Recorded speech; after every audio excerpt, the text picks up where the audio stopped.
Here we have a list of a bunch of templates that you can start from. I'm going to pick 25. That looks like a good number. It's broken beats, as they say. Oh, and it lets you preview it. That's nice. Anyway, so when you get a nice pattern that you think you can groove with, or a template, and if you want, you can start from completely zero, which I will do in a minute, to just give you an example of, you know, the way you can build a pattern from scratch. But these can be good starting points, you know. So just click onto the main body of the unit to go back into it, and you know, we have our different sounds, you know. I wish they had an MPC style note repeat included on this, or like I always used to like to use the ESX you know, arpeggiator. Now they have the K-oscillator, you know. That's pretty cool. So I wish, hopefully they will add something like that, and you know, they can just sort of put it in on the side there or something. But anyway, so you can hear, oh, you get a little beep there. That's a nice wacky little sound. So why don't we add a few beeps to the sequence? Alright, you notice this pattern is 2 bars long. So we've got this little synth. So, because it's green, that is what we are currently editing. So, basically, we get a pitch. We can edit the starting pitch from which it starts. We get to pick a different wave. We can pick sine wave. We can pick square wave. We can pick triangle wave. Or we can pick sawtooth wave. And that's nice, because actually, they added more waves from the original ER1. That's groovy, you know? So you can pick out your waves with this button. Each wave has its own personality, you know? Oh, getting a sort of chiptune sound there. Anyway, mod speed, it's hard to explain, but you can see the mod type, you know? Here is a square mod. There's sort of a triangle mod. This is interesting because it is the random mod. If you turn down the speed really slowly, you can hear it randomizing the pitch of the thing over time, which is good for the sort of electronic room effect that you hear on, you know, classic sci-fi or Nintendo games, for that matter. You know, it's like the reason for the Nintendo sound is because it had a bunch of very simple oscillators like this that were controlled, you know, like this. They may start very simple, but the more complexity you overlay, the more different tweaking you apply to it, you can soon get some amazingly complicated effects. Just remember, everything complicated begins with simple building blocks. Like a cloud of static there. Here I am tweaking the decay on the amp here, you know, which allows me to make short drum hits are long tones, you might say. We have a low boost parameter, which is good for adding the bass.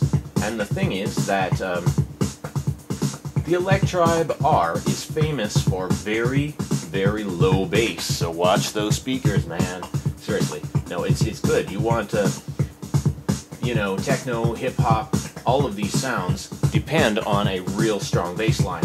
So, you want to be able to create that, and this machine does a good job of doing that justice. I mean, it may be my imagination. They don't sound quite the same. I still think the original ER1 might have slightly lower bass potential, but, you know, I mean, it's pretty close, and honestly, you know, this program retails for 20 bucks, and they have it on special for 10 bucks right now. How can you not pick it up? Seriously, these machines, I forget if they were originally $900 or $700, and take it anywhere, you know, perform with it anywhere, and it's amazing. Anyway, I shall continue with a different pattern. Now I will show you how to start from zero. We will make a pattern from an initial blank space in the memory. So, you know, what I've done is I went into the browser and I found one of these spaces that was, you know, in it. And here it is going at 120 beats a minute. That's pretty standard. So anyway, I'll go ahead and select that, and it comes back into it. Oh, you can save the author of it and tags. You know, that's could be useful when you want to, you know, reveal that you created a certain beat, or you want to find them later. I guess you can trade beats with your friends, you know, or something like that. You could do remixes and all sorts of cool stuff. I can't wait to do that with some of you guys if you send me some remix files or something like that. At the beginning, we'll start with the kick drum, which is the backbone of most techno and other, you know, rhythmic forms of music, the track. So you notice this green light is scanning across, and on the original Electribe it is a red light, but adding the green color sort of does clarify it a little bit, because it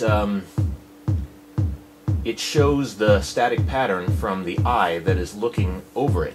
So anyway, by adding in more lit numbers, I am adding more complexity to the beat. You know, and I can touch them again and take them away. So I can make different types of beats. So now this is more of a hip-hop style beat. So I can put some snares on these parts. Change the sound of my snare a little bit.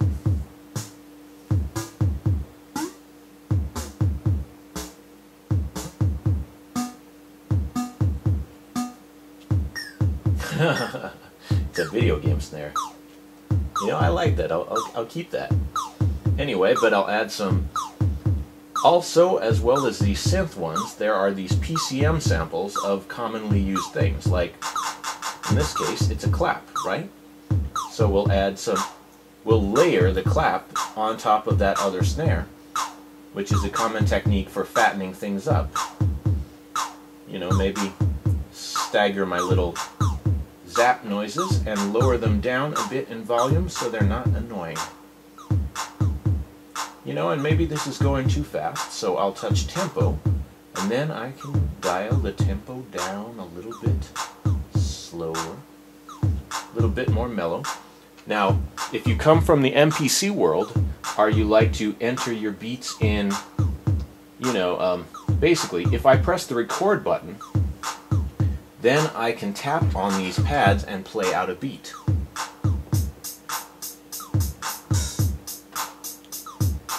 And notice, it has heard and quantized what I just played. So, you know, if you're not used to the beats being made by this row of buttons down here, you might want to do it that way. And really, you can do it both ways. You know, it's an extremely flexible drum machine. You know, a drum machine that can be a synthesizer, because you'll notice a lot of these patterns end up having tonal sounds in them as well. So maybe we'll add a cymbal.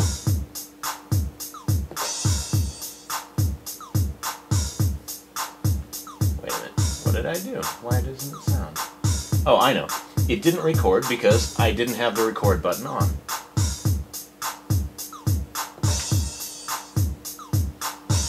But you can hear it's crashing a little bit too long, so I'm going to turn the decay down.